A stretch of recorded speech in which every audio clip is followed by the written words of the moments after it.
Hi, my name is Doug McWilliams, and I'm the author of The Evolution of Love: How a New Paradigm Frees Us from Fear so we can love openly, fearlessly. Uh, and these videos are, I say to promote my book, but I'm not really trying to sell books at this point. I just want to get my ideas in the world. So if I can put them up on YouTube for free and help people in their relationships lose their confusion about this thing of we call love, understand their psychology better, that's that's all the satisfaction I'm looking for. I'm not motivated by money. I think people that know me long enough know that's true. I just want to get my voice in the world, and this is part of it. And I guess in a nutshell, the book takes this whole paradigm of what I see in pop culture and society and the way people think about love. I'm just tipping it right on its head, reversing the whole concept. Based on what? Based on my 20 odd years of dating, lots of relationships. I've never been married. I've never been in, a relationship more than 8 months. um, because, well, then what the because is, but the point is I've been with lots of women, lots of relationships. I've learned lots of lessons in this process. And now I'm at a point where I'm not afraid of love. My heart is not, don't have this wall up. I'm not afraid to express love. I'm not afraid that someone's going to leave or cheat on me or break my heart. And I see a lot of immaturity in this pop culture, the lessons of love from movies and so forth. There aren't a lot of songs or movies that jive with my concept. And the power is that if I can get you to see it the way I do, then man, love is nothing to fear. And you don't want to sit on the sidelines and wait, because when you find that right person, it is awesome. It's so fun. And life is meant to be shared with people. Um, so I guess let me just go ahead and define, what that paradigm is. What I call evolved love. It's just a mature love that maybe it takes time for people to get to. I think it takes lots of relationships. But getting to a point when you recognize that no matter how much you love being with someone, no matter how exciting they are, no matter how hard you've fallen in love with them, recognize it's a primitive thing, and it's a selfish love. It's about how they make you feel. There is a better concept of love, which is to recognize that you want them to be happy, ultimately. It's about respect and friendship love, and realizing that the day may come when they're no longer happy with you, or they found someone else they're happier with, or for whatever reason they can't be with you. If they've got other goals and things they want to do in life, you can't be together. And I say this with 100% sincerity. If you can't love them enough to let them go and still care about them that way, then you don't love them. Your relationship is not about your care for them. It's about how they make you feel.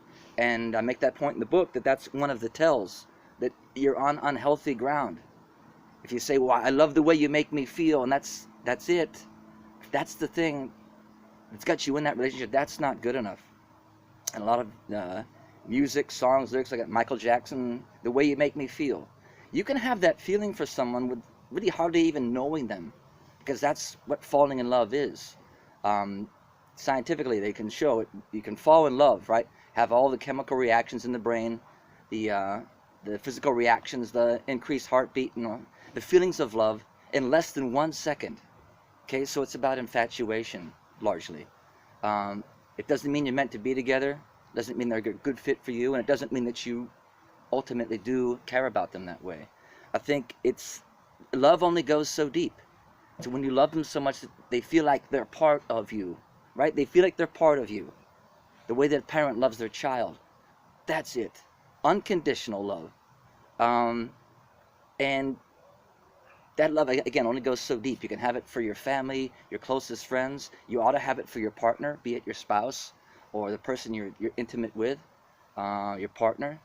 But recognize that love is not deeper than the love you have for yourself or your family. I don't think it's possible.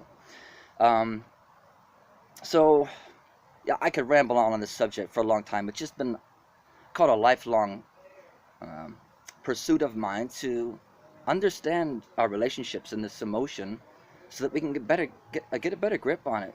There's no need for jealousy. There's no need for bitterness. And it's just, I'm sorry, I'm sure it's going to ruffle a lot of feathers. It's going to be controversial because my ultimate conclusion is, for me, I would never ask someone to marry me or to stay with me for any set amount of time. I want them with me as long as they're happy. It's the way I love people. And knowing full well, with all the women I've been with, it's likely the day will come when they're not happy with me, or vice versa. A day will probably come, and it's cool. I don't love them any less. It just takes a different, the relationship takes a turn. It changes. So I've got lots of videos on my channel, The Evolution of Love. The goal, I mean, I guess I'd like to become maybe a speaker, but I think the videos would be enough. And this would be one of my footways into changing the world, because the world needs changing. This is part of it. I'm going all out. So friends of mine on Facebook, I'm all ears to feedback and questions.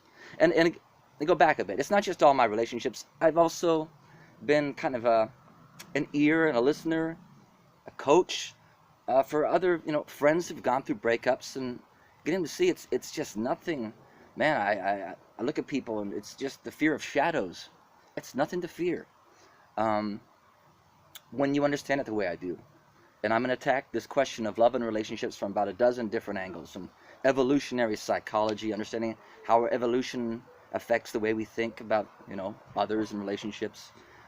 Get the science of love, the biochemical reaction, philosophy, and comparing it to, I think we've just been inundated and misled about what love is by pop culture, from music, love songs, mostly crap, and in these movies that perpetuate a nonsense, immature concept of love, which ultimately leads to disillusionment, frustration, heartache, and unhappy relationships. I want to change that. So, guys, share, like, dislike, I don't care. You don't have to like, you don't have to subscribe, whatever. It's going to happen for me somehow, someday, with or without you. Thanks for watching, and wish you well. Have a good day, have a good life. Bye.